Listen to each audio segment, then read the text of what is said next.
Good evening, good morning. Welcome to Lesson 2 for Homeland Security and Defense in Practice. I hope from Lesson 1 you've got a good foundation on the congressional legislative impact for Homeland Security initiatives. This lesson goes into the non-codified authorities, specifically the authorities in the executive branch. And these consist of everything from executive orders, presidential directives, executive structures. And the reason why we say they're non-codified is that they're not legislation, they're not laws. One president could implement it and the next president can withdraw it. These are, again, based on the directions of the executive branch, and specifically, in theory, how they execute Homeland Security laws and legislation implemented by Congress. So as I said earlier, these are presidential directives, executive orders, executive structures, and some of the key documents we talk about in this section, and they're a part of your paper. The HSPD, Homeland Security Presidential Directive 5, domestic incidents. This was written again in 2003, obviously in response to the September 11th attacks, and they talk about who has the authorities, what are the interagency process if there is another 9/11. And this would deal everything from, okay, who's the first one on the ground, who does emergency response, who does cleanup efforts. So that covers, again, the HSPD 5. HSPD 7, critical infrastructure protection. This talks more about, again, 2003, about national level critical infrastructure, telecommunications, power, logistics. This is something that's, when you read it with a careful eye, because it's,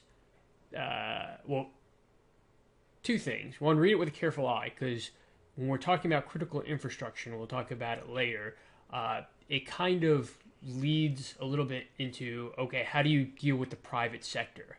And in the HSPD, there's coordinate with the private sector, but there's no decision, no chain of command, no requirements for private sector to coordinate anything with the Department of Homeland Security. So again, when you read all of these documents, read them with the careful eyes. There's the presidential policy directives, the 3 of them by Obama. I'm not going to go into detail here, but they deal a lot with the national security structure and how to organize the federal government. You could, again, read them with a careful eye in this. And then you have the National Security Strategy in 2010, and that's going to be a lot of our paper. And good strategy, and I'll talk about this in a second, but read the paper, read it with a careful eye, and ask yourself several questions. What's brought up in the discussion section is, does the National Security Strategy muster our resources as a government to actually achieve achievable objectives? So are those objectives there?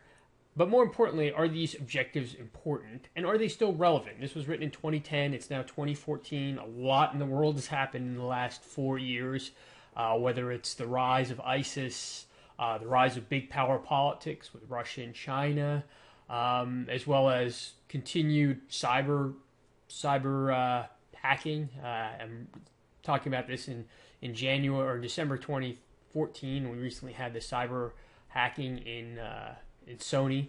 So does the National Security Strategy 2010 actually still relevant in 2014? And then finally, the Homeland Security Strategy 2007. Read that with a careful eye. And it was written, again, partially in response to Hurricane Katrina. And read it with a careful eye at everything from the terrorism, critical infrastructure protection, disaster relief. And again, this was written in 2007. Is it still relevant now? Or why do we still have incidents like Boston or have they mitigated the incidents like Boston and Hurricane Sandy? So again, read those documents with a careful eye. And when you're writing your papers, please bring in 1 to 2 sentences of analysis for each one of these documents. So the paper is an information paper, but I want you to kind of bring in a little bit of a so what for each one of these documents.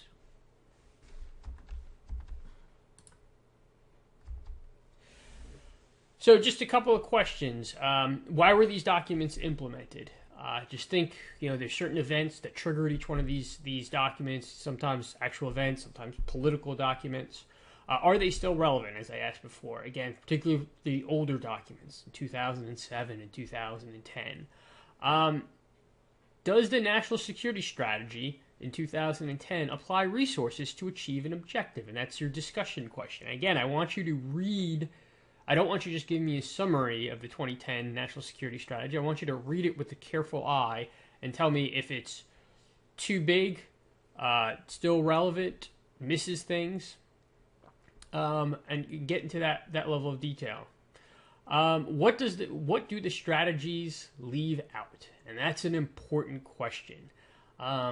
Good strategies leave things out. Bad strategies include everything. Just to give you, well, I'll let you guys decide, what's important and what was left out. And then the assignment, again, information paper and key documents. Make sure you do the assignment, get it to me in time, and again, have a couple of pages of analysis in those documents as well. So again, I appreciate it. I look forward to the discussion section as well as your assignment for this module.